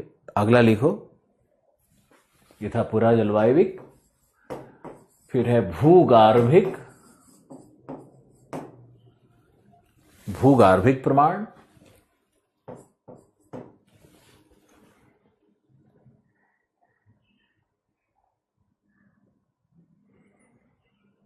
लिखो अमेरिका में, उत्तर अमेरिका का भूगार्भिक प्रमाण में ए बी सी ऐसे कर देना। ए, उत्तर अमेरिका का न्यू इंग्लैंड पर्वत, एपलेशियन और न्यू इंग्लैंड पर्वत,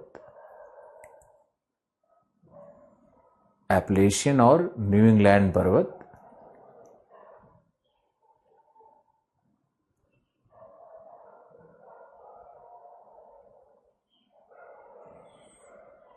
अटलांटिक के तट पर अचानक विलुप्त हो जाता है।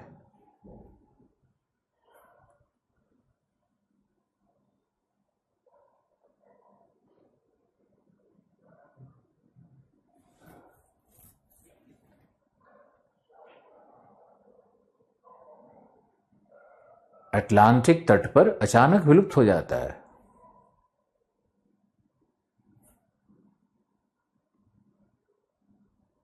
पर पुनः प्रकट होता है, पुनः प्रकट होता है ग्रीनलैंड।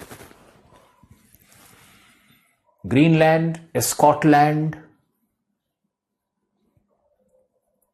एवं नॉर्वे के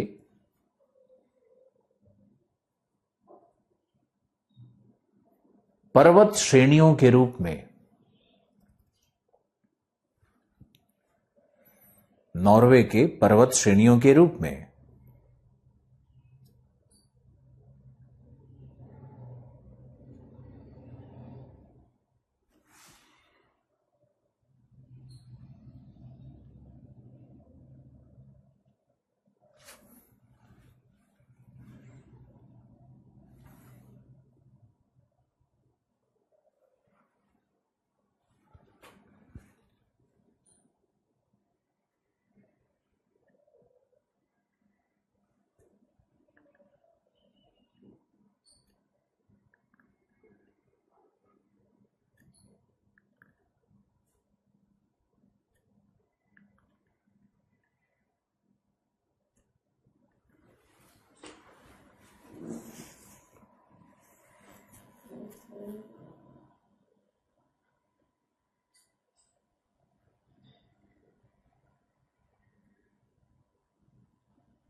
दूसरा लिखो बी,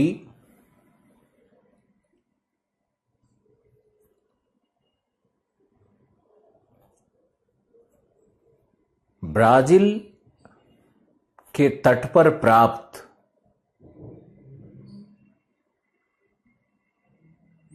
स्वर्ण निक्षेप, स्वर्ण निक्षेप गिनी तट पर भी प्राप्त होते हैं।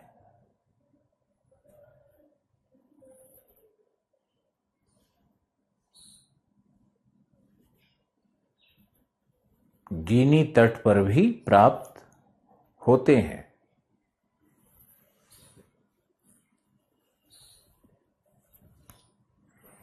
तीसरा सी,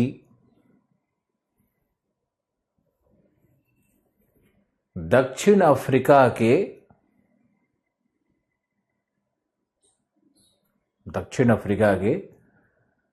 ग्रेट कारू, वहां का पर्वत है ग्रेट कारू, छोटा छोटा पुराना बैसाल्ट का ज्वालामुखीय पर्वत है।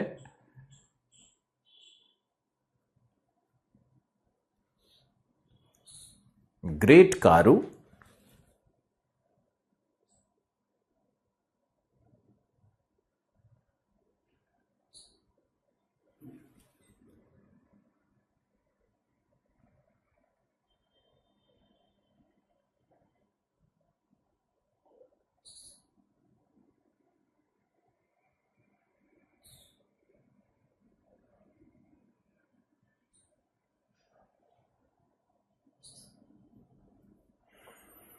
के अवशेष, ज्वालामुखीय अवशेष या बैसाल्ट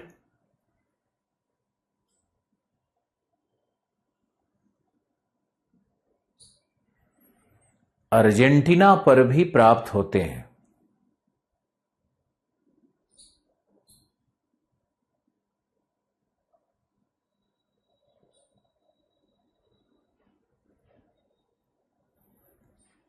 अर्जेंटीना पर भी प्राप्त होते हैं।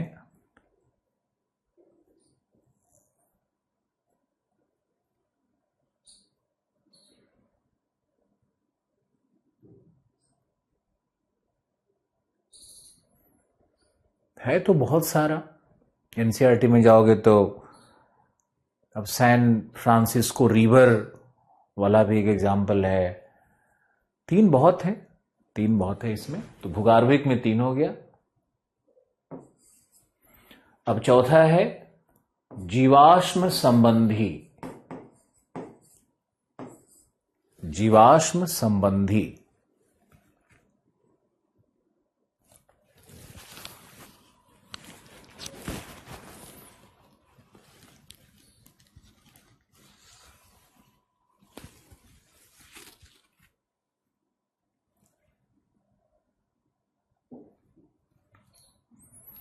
जीवाश्म संबंधी में लिखो, इसमें भी ए बी सी कर देना है, ए बी सी ऐसे कर देना है।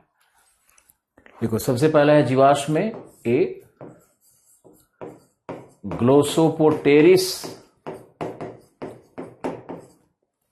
ग्लोसोपोटेरिस फर्न के जीवाश्म।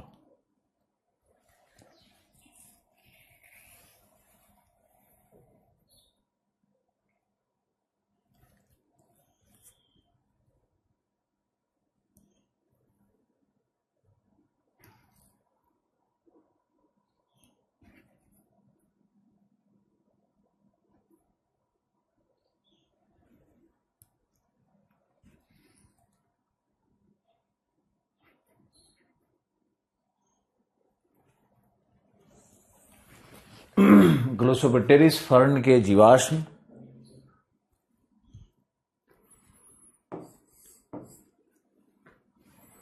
गोंडवाना लैंड के सभी टुकड़ों पर प्राप्त होते हैं।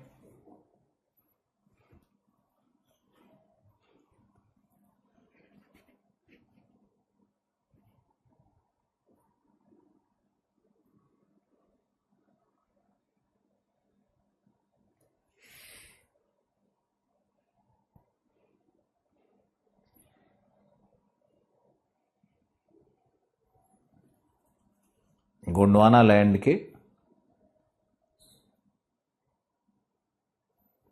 अब एक लिख रहा है समझ में नहीं आ रहा है, समझा ही नहीं रहे हैं तो समझ में क्या आएगा।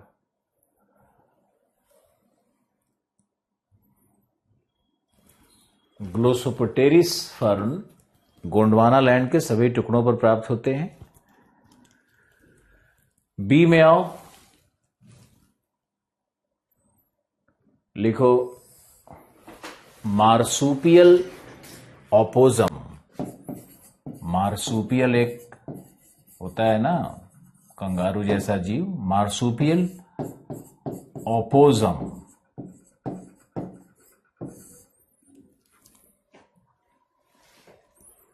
मार्सुपियल ओपोजम के जीवाश्म भी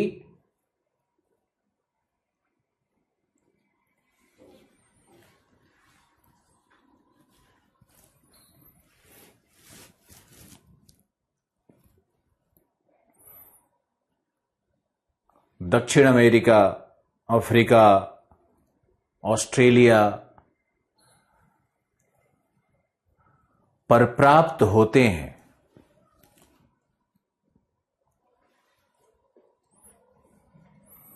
और सी में है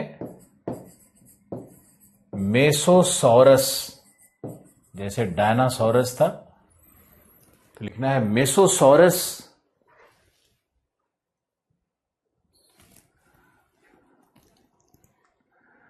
मेसोसॉरस जीवों के जीवाश्म भी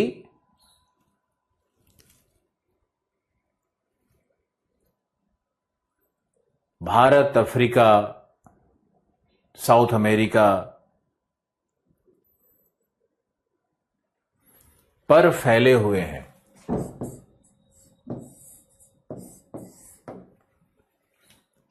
पर फैले हुए हैं।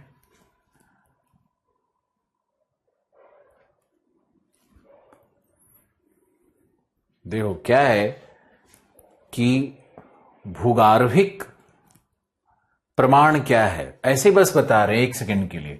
मान लो यहां पर सोना का भंडार मिला और चट्टान की उम्र 550 मिलियन वर्ष पूर्व है, और यहां भी सोने का भंडार मिल जाए और यहां पर 550 मिलियन पूर्व का ही चट्टान मिले, और यहां पर 600 मिलियन वर्ष का बैसाल्ट अगर मिलता है दक्षिण अफ्रीका के इस भाग में, और यही यहां भी मिल जाए, तब आप क्या कहोगे कि ये दोनों एक साथ जुड़ा हुआ था कि नहीं? यही प्रमाण है, इसी को प्रमाण के रूप में लिखवाया जा रहा है। ओके, अब देखो, जैसे मान लो कि जीवाश्म की बात करेंगे तो मेसोसॉरस एक जीव है। मेसोसॉरस एक जीव है, जैसे डायनासोरस है वैसे मेसोसॉरस है। तो मेसोसॉरस जीव अगर यहां पे मिलता है तो यही जीव का जीवाश्म अगर यहां भी मिले, अगर यही भारत में मिले, तो इसका मतलब क्या है कि तीनों कभी एक थे। सारे प्रमाण इस प्रकार से विग्नर ने लाए जिससे यह सिद्ध होता है कि सभी महाद्वीप जो आज अलग अलग दिखते हैं वो कभी एक रूप थे और पैंजिया की अवस्थिति थी। यही दर्शाया जा रहा है विग्नर के द्वारा, यही प्रमाण दिया जा रहा है। तो शुरू से समझाएंगे हर चीज को। ओके,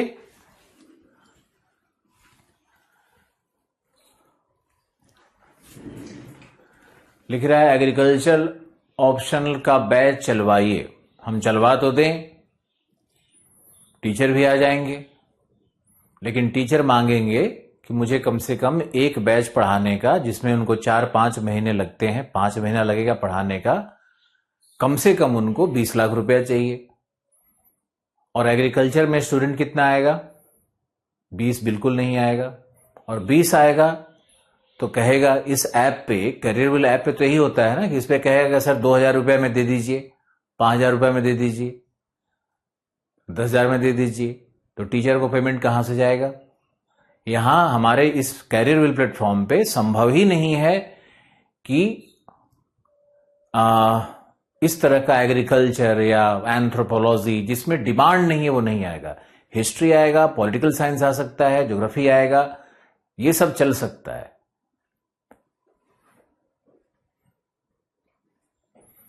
वीडियो क्लास दे दिया जाएगा।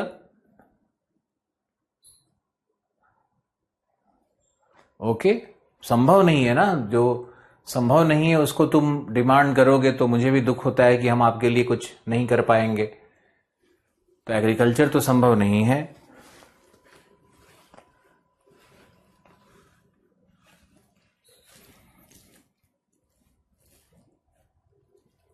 ओके, तो ये आपको ये डायग्राम भी बना लेना है।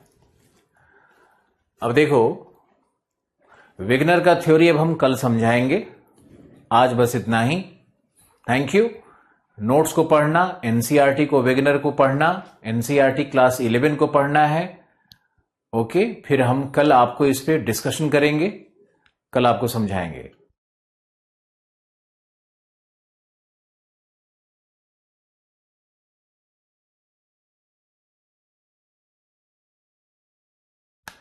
तो ज्योग्राफी अगर फी का प्रॉब्लम नहीं है तो आप हमारे ऐप पे आ जाओ। आलोक रंजन क्लासेस में तो चल ही रहा है ना भूगोल। अगर जल्दी है तो